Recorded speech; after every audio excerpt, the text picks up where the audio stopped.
పసుపు తాడు ఒకటే మహాభాగ్యమై బ్రతుకుతుంది పడతి పతే లోకమై. మగని మంచి కోసం పడే ఆర్తిలో సతిని మించగలరా మరే ఆప్తులు.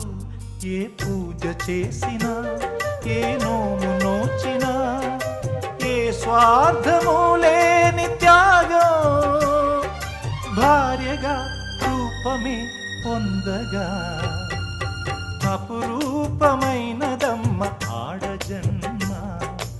ఆ జన్మకు పరిపూర్ణత